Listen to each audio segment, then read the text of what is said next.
بسم الله والصلاة والسلام على رسول الله. مرحبا بكم في قناة يمنى. وصفة اليوم طمينة الغرس ولا رفيس خالتي تونس. بلا ما نطول عليكم نروح مباشرة للمقادير وطريقة التحضير. بسم الله. عندي كمية من الغرس. هنايا الغرس اللي نستعملوه هذاك تاع البيدون ولا داك اللي يجي في القماش مغلف بالميزان، هو أفضل نوعية. وتقدروا حتى تستعملوا التمر نورمال تنحولوا العظم وتبداو تعجنوا فيه. هذه هي. وإذا استعملتوا يتباعوا في لي سوبيغات، هذاك لازم قبل تخدموه مع شوية ما تعجنوه مليح وديروا له شوية زيت من بعد تكملوا الوصفة. أنا هنا راني نقي فيه، وهذيك الكمية تاع التمر اللي مليه هي نفسها برك نقيتها وعجنتها. نكمل نقيه كامل هاد الكمية. هاي ليك هنا بعد ما نقيته هاو كيفاش يجي كي يتعجن يولي كيما هدايا. دوك نكمل نعجنهم بين زوج شوية برك. شوفوا راهو يابس هكا. بعد ما يتعجن غير شوية برك خاطر نبع نخدمو به. هنا عندي السميد تاع الطمينة يجي متوسط، ما ديروش رقيق ماهوش حيجي مليح. شوفوا هنايا هنا حمصتو راهو سخون. عندي هنا 500 غرام سميد ولا دقيق تاع الطمينة. هاي ليك شوفوا كيفاش، وما يكونش هذاك الحرش وما يكونش هذاك الرقيق. هنا فرغته هنايا من بعد والمقله راهي تاني سخونه. واش ندير؟ نحكم هذاك الغرس نحطوه فوق هذيك المقله وهي سخونه ونبدا نعجن فيه هكا كيما راهو يبان في الفيديو.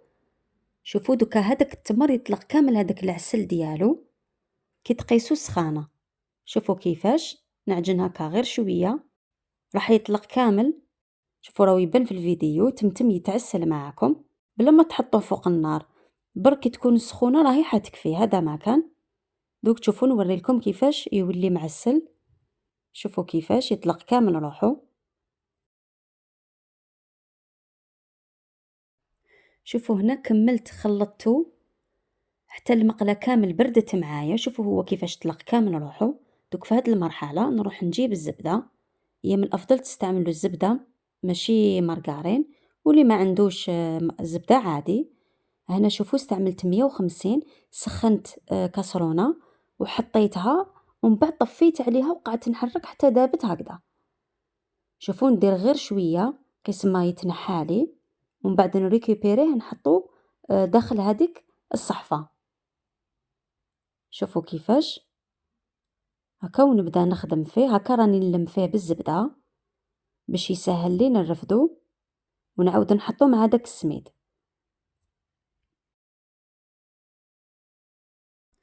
هاي ليك بعد ما تعجنت مليح دوكا نروح نحطها في هذيك الصحفه. نروح نحطها مع السميد. هنا السميد راهو سخون مازالو سخون. شوفوا راني نخدم غير بشويه ونبدا نضيف هذيك الزبده اللي قلت لكم ذوبتها شويه. عندي 150 غرام زبده وتقدر تاخد شويه زياده عليها على حسب نوعيه السميد. الا كان خشين تقدر تدي معكم شويه زياده. شوفوا كيفاش راني ندير. تقعدوا تدخلوا هذاك السميد داخل الغرس وتحكوا هكايا دوك شويه شويه حتى يعاود يبرد هذاك السميد هكا. دوك يدخل مليح وتقعدوا تضيفوا بشويه بشويه حتى تكملوا كامل الإيدام. هي في الاخر تحصلوا يدكم تولي ميدمه. مام كي تشكلوا هذوك الكريات يبداو يعاودوا تقول يطلقوا لكم هذاك الإيدام عادي رايحه تقعد طريه وتجي بزاف بنينه. شوفوا انا ما نضيف لها ني جلجلان ني مكسرات ني حتى حاجه. ندير هذه الوصفه تقليديه. اللي يحب يضيف يضيف. انا بالنسبه ليا كي يزيدوا لها مكسرات وجلجلان وكلش راح تولي تقول كيما دوك كريات الطاقه هذا. شوفوا راني نضيف غير بشويه ونعجن. هي تحب بزاف العجين. من بعد شوفوا حتى تولي يدكم ميدمه تخرج كامل الإيدام. هاي ليك شوفوا كيفاش راني نعجن. دوك انا نبدا نزرب الفيديو باش ما يجينيش طويل وتشوفوا مع الاخر كيفاش لازم تتحصلوا عليه. انا كملت كامل الكميه هذيك وحسيتها شويه ناقصه. من بعد زدت لها حوالي قريب من غرفه كبيره ما كانتش دايبه. زدفتها مع الاخر بيسك شوفوا راكم تشوفوا يتبان لي تقول راهي ناشفه هكذا. تكملوا تلموها مليح ولازم تعجنوا.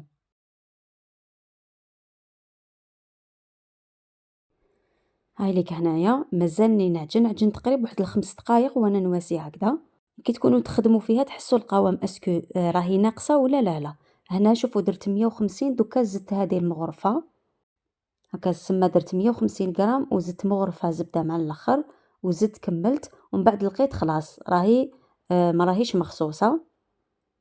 شوفوا راهي تبان لكم الفرق، اللي خلاص راهي تشبعت.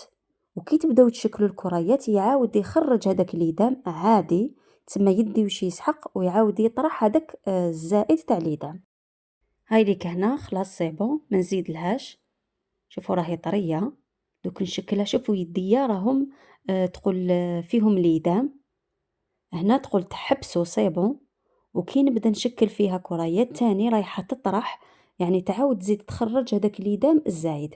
قعدوا دوروها مليح هكا حتى تحصلوا على هاد الكرية. شوفوا كيفاش انا ما حبيتش نديرها في قوالب، ولا حبيت نكمل الوصفة التقليدية هكذا كيما راهي.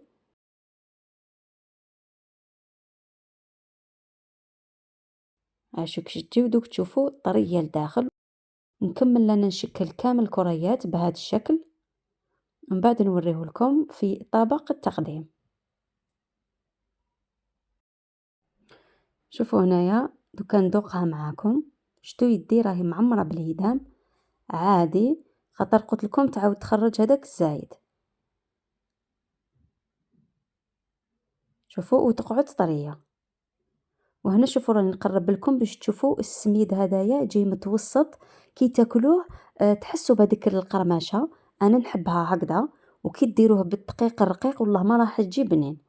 واللي يحبوا هكاك عادي تما الماكله اذواق، قال لك الماكله واللبسه اذواق. نكمل نشكل كامل الكريات ونتلاقاو من بعد في طبق التقديم. دوكا نحطهم انا هنا في سنيوه هكا. حبيت نكتفي غير شكلهم هذا مدور. تحبوا ديروهم كبار ولا تحبوا ديروهم صغار اكثر من هكا. عليك خرجوا لي كميه مليحه.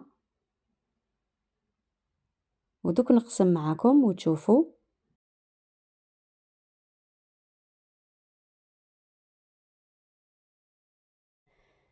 نزيد هنا نقسمها معاكم بالموس باش تزيدوا تشوفوا القوام ديالها كيفاش.